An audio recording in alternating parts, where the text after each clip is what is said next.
Hi, welcome back to Achki Chop. My name is Lara, and today we will be making Mutabal, which is a Middle Eastern eggplant dip made with tahini, lemon juice, and garlic.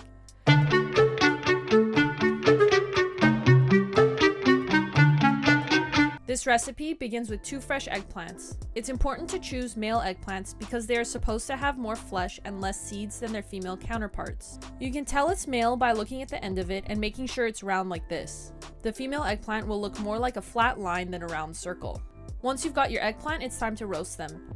You can do this with a broiler, gas burner stove, but my favorite method is on a charcoal grill because you get a good char and smoky flavor. But do whatever works for you. Many times I even use jarred roasted eggplants when I don't want to roast them myself, and that makes the recipe even easier to make.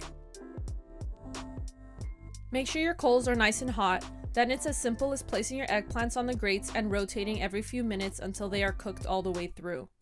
You know they are cooked when you can pierce them with a knife and there's no resistance. The bubbling you see here is because I didn't pierce holes with a fork or knife before charring my eggplants. So the pressure inside builds up and makes the eggplant want to ooze or even explode. So make sure you do that.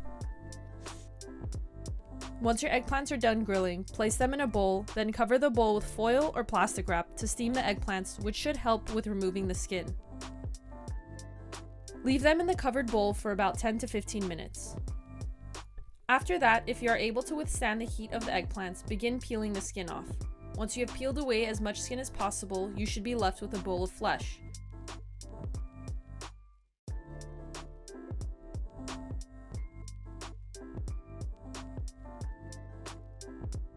Take a fork and begin mashing it until you've reached your desired consistency. I like mine a bit chunky, but some people use a food processor to get a smoother texture. Next up is to add all the remaining ingredients to the bowl and mix. Grate 2 cloves of garlic, add lemon juice, yogurt, tahini, and salt to taste. If you don't eat dairy, the yogurt is optional, but I think it balances the flavor and gives the final dish a creamier texture. You can even experiment with a plant-based yogurt. Make sure it's well incorporated, then taste for seasoning.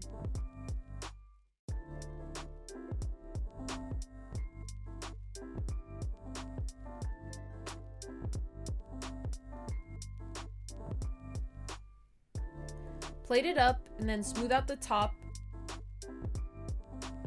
And I like to sprinkle a bit of Sumac and Aleppo pepper on top. Finish it off with a drizzle of extra virgin olive oil and that's it. This is a delicious side dish enjoyed with so many meals, but my favorite way is to eat it with simply some fresh pita bread.